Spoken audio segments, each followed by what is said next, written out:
Hello, Algebra students. Mr. Lawrence here with your flipped lesson. This is the one you have to watch over Christmas break. And we're going to be solving systems by substitution. Remember, before break, we learned how to solve things, so systems by graphing, right? Well, sometimes graphing doesn't work so well because you can't tell where the things are going to intersect. When you solve by substitution, you might get an ugly answer, but you'll definitely know what the answer is. Pardon me, you won't have to guess. So substitution is actually really easy. You've been doing it for quite a long time. You just don't know it. And you haven't done it with two different equations. So let's take a look at this black example here. Hold on one second. Okay, so here's what we're going to do. We're going to have two equations. And we've got to get it so that one of the equations has one of its variables solved for. Sometimes it'll be x, sometimes it'll be y. We always want to solve the one with the least amount of work to do, because the less steps we take, uh, we want to skip steps, but the less extra steps we take, the less likely it is we're going to be to make a mistake. So let's look at our two equations here. We have 2x plus 3y equals 6, and then y equals 2. Well, y is by itself, right? Y is the same as 2. We can take that 2 and substitute it into the other equation, just like this. We'll go 2x plus 3 times 2, and that'll equal 6. See, what I've done, I've taken this equation with two variables and turned it into an equation with one variable, because you don't know how to solve an equation with two different variables. Neither do I. It's not possible. We can graph the line, but that's all we can do. So if we have two equations with two variables, we can narrow it down to one equation with one variable, and then we can go ahead and solve it. So let's do that. So we have 2x plus 6 equals 6. So I'm going to subtract 6 from both sides. And that means that 2x is going to equal 0. I'll divide by 2, divide by 2. X is going to equal 0. All right. That means that the place where these two lines cross, this line and this line, is at x equals 0. Okay, it's going to be on the y-axis somewhere. Now, to figure out what y is, I can plug x into either of the first two equations. And this is kind of a weird case because y is going to be 2. But just to show you what's going to happen, I'm going to take this 0 and I'm going to plug it in to this equation here. And so I'm going to get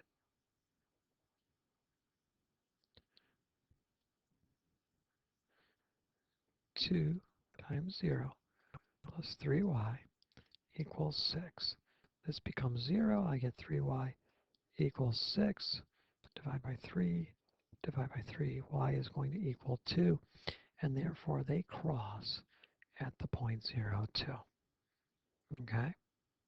Now most of them won't be that simple, but I wanted to do a super simple one to show you how it is. All right, so I look at this equation, 4x plus y equals 10, and then y equals x minus 2. Well, I'm lucky because y is already by itself. So I'm going to take this negative x minus 2, and I'm going to substitute it in the place of y. So I'll write 4x, and I'm not going to put the plus there. It's unnecessary in this case. Oop, I erased my x. Minus x minus 2. That'll equal 10. This will get me 3x minus 2 will equal 10. It's just a two-step equation at this point. 3x equals 12. Divide by 3. X will equal 4. That's the x-coordinate of the place where the lines cross. Now, I've got to substitute the 4 into one of the first two equations, either this one or this one.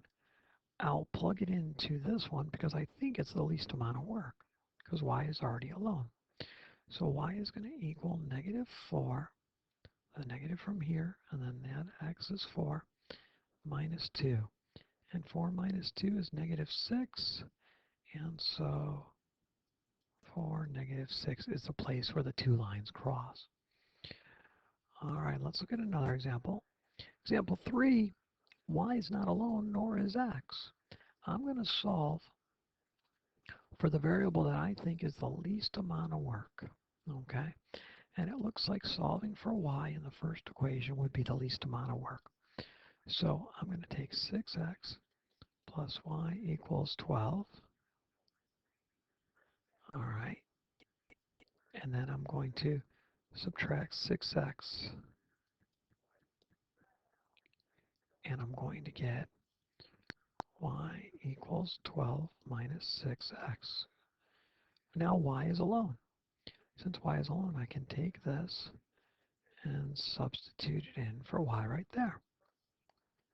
So I'm going to get 2x plus 4 times the quantity of 12 minus 6x, and that's going to equal 8. I'm going to distribute 2x plus 48 minus 24x equals 8. All right, I'm going to combine my like terms. Do you see them?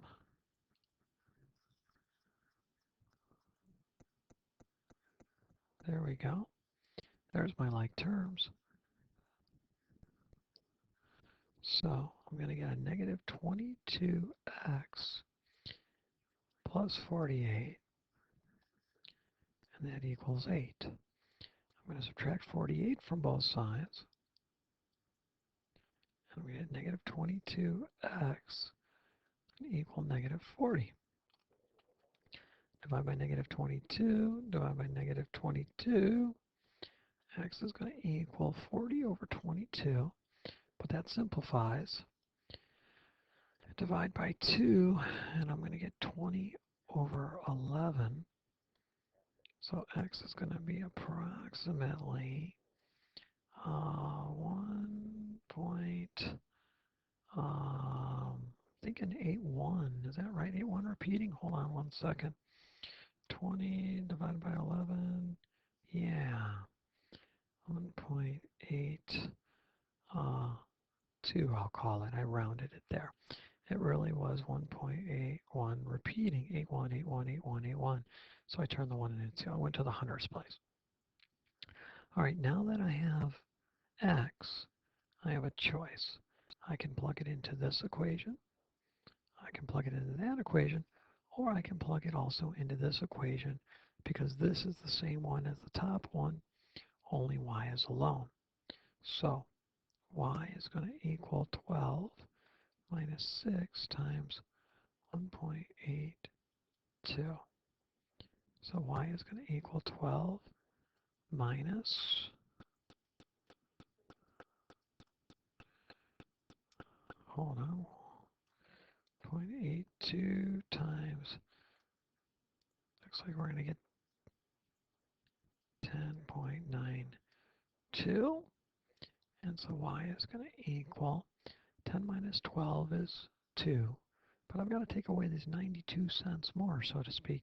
So I'm going to be down to 1, and I'm believing I'm going to get 1.08. So these lines cross at approximately 1.82, 1.08. And those are rounded answers, but they're pretty close to the actual. And you can see how graphing would be a really poor way to do this one. All right, now I don't want you to think that I'm always going to solve for y, so I'm going to change something here. There we go. I just changed that fourth equation because I don't want it to, I want you to realize that you don't have to always solve for y. Sometimes it's smarter to solve for x. So this is a tougher looking question. There's no isolated y, and I'm going to look and see, do I want to solve for x in the first equation, y in the first equation, x in the second, or y in the second?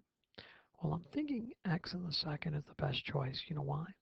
Because when I go solve for x here, at some point I'm going to have to divide this 2 off, right? Does 2 divide evenly into 6? Sure does. Does 2 divide evenly into 8? Yep.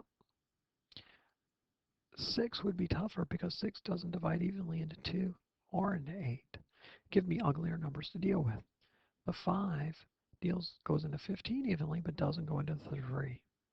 And the 3 goes into 15 but not into the 5 evenly. So I think the one that'll give me the prettiest numbers to work with will be this equation here. So I need to solve it for x.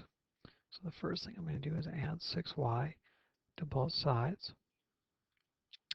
And I'm going to get 2x is going to equal 6y plus 8. Then I'm going to divide by 2. And then x is going to equal 3y plus 4. So now that I have that, I can take this 3y plus 4 and I can put it in for x in the other equation. You always have to put it in the equation you didn't solve for. So I'm going to take a 3 times the quantity of 3y plus 4 plus 5y. That's going to equal 15. All right, so I'm going to distribute, get 9y plus 12 plus the 15y. That's going to equal 15, and this one's going to come out kind of ugly, and that's good because I want you to see what an ugly one looks like.